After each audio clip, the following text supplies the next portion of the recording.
ஷே டெல்லி தமிழ்நாடு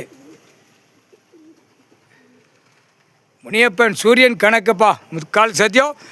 இந்த சட்டப்பேரவையில் உள்ள கணக்கு பூராமே 2ஆம் நம்பர் வியாபாரம் பிஸ்னஸ்க்காக உட்காந்து குழல் ஊதி கொட்டி மேல் அடித்து பிபி ஊதி சிங்கி தட்டு தான். கோர்ட்டில் வழக்கறிஞர்களும் உட்காந்து கணக்கு பார்த்தவொடனே கேள்வி கேட்கான். என்ன கேள்வி கேட்கான்? பெண் ஆணுமா உட்காந்து தனியாக கொட்டி மேல் அடிக்காங்க, பிபி ஊதாங்க, சிங்கி தட்டுதாங்க. இதுக்கு என்ன விடை அப்படின்னு இப்போ உள்ள ஜென்ரேஷன் தெரியல, வயசு முதியோர்களுக்கும் தெரியல. இதுக்கு விட என்னன்னு தெரியுதாப்பா? புரிஞ்சுக்கோப்பா. இப்போ கணக்கை போட்ட கணக்கை புரிஞ்சுக்கோ. கணக்கு என்ன கணக்கு? கொட்டு மேலே எதுக்கு அடிக்கும்?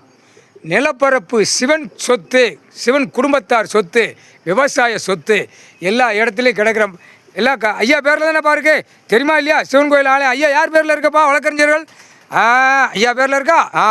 அந்த கொட்டு அடிக்கிறத இப்போ வெளியே விடணும்ல. கொட்டு மேலே எப்படி அடிக்கும்? சட்டப்பேரவையில் தமிழ்நாட்டில் எப்படி அடிக்கும்?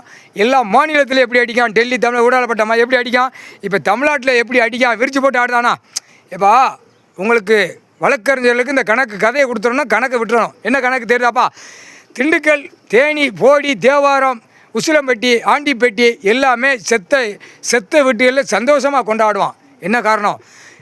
பிறந்த கண்ணீர் வடிக்க வச்ச செத்த, ஆனால் நாங்கள் சந்தோஷமாக உன்னை கொண்டு போய் எரிக்கிற வரைக்கும் உனக்கு உற்சோகமாக நாங்கள் சந்தோஷமாக கொட்டு மேலே அடித்து பிபி ஊதி சிங்கி தட்டி நாங்கள் உனக்கு வரவேற்பாக கொடுத்து கொண்டு போய் அடைக்கலமாக எரிக்கோங்க. சரிதானே?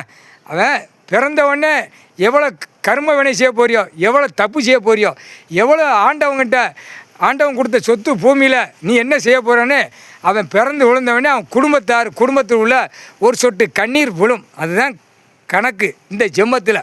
புரியுதாப்பா? அடுத்து கொட்டு மேலே அடிக்கிற புரிஞ்சுக்கோப்பா. சிவன் சொத்து, சிவன் குடும்பத்தார் சொத்து, விவசாயத்தை அழிக்கணும். அதுக்கு தான் கொட்டு மேலே அடிக்கான். சட்டப்பேரவையில் நஞ்சை பூஞ்சி அழிக்கணும், மானாமரி காடுகளை அழிக்கணும். மானிட பிறவிக்கு படுத்து எஞ்சி போகிறதுக்கு இடம் எவ்வளவு? வழக்கறிஞராக இருக்கையில் நல்லா புரிஞ்சுக்கோ. சாப்பாட்டு உணவு வாய்க்கு ருசி இப்போ கிடையாது, எல்லாமே மருந்து விட்டு கொட்டு மேலே அடிக்கான்ல.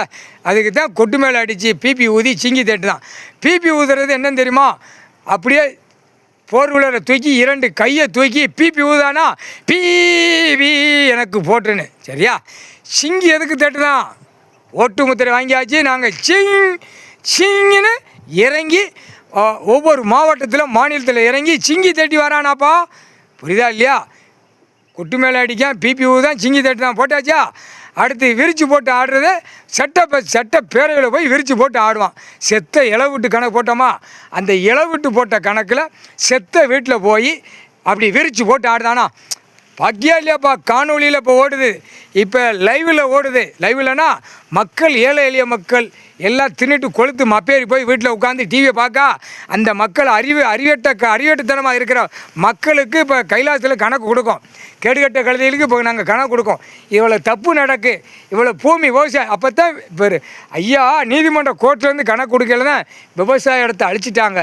விவசாய இடத்துல இருந்தால் நம்ம போய் மண்ணில் உதிச்சு மிதித்து அந்த சாப்பிட்டு சந்தோஷமாக நம்ம போகிற ஆண்டவன் கொடுத்தார். நம்ம தான் தப்புத்தனம் செஞ்சிட்டோம். அப்போ தான் மக்கள், ஏழை எளிய மக்கள் பணம் கொளுத்து பேசியிருக்கோம். அப்போ தான் உணர்வான். புரியுதாப்பா? கணக்கு போட்டாச்சுப்பா. புரிஞ்சுக்கோப்பா. இந்த கோர்ட்ஸில் பதிஞ்சுக்கோப்பா. சட்டப்பேரவையில் ஆடாத ஆட்டம் விரிச்சு போட்டு ஆடுத டிக்கெட்டுகளெல்லாம் பதிஞ்சு வச்சுக்கோ. எல்லாம் காணொலியில் ஏற்றி வச்சுக்கோ. சிஐடி ரிப்போர்ட் நீதிமன்ற கோர்ட்டுக்கு கொடுக்குற ரிப்போர்ட்ஸ் அதிகாரி கரெக்டாக சட்டப்பேரவையில் என்னென்ன ஓடுதுங்கிற கணக்கு பதிவு பண்ணி கோர்ட்டில் பதிவு பண்ணி ஏற்றி வச்சுருப்பா. தரப்பட விமானப்பட வரல அந்த நேரம் தான் பார்க்க முடியும். கணக்கு வழக்கில் பார்த்து அந்த நேரம் தான் கணக்கு வழக்கில் பார்ப்பார் கடவுள். முக்கால்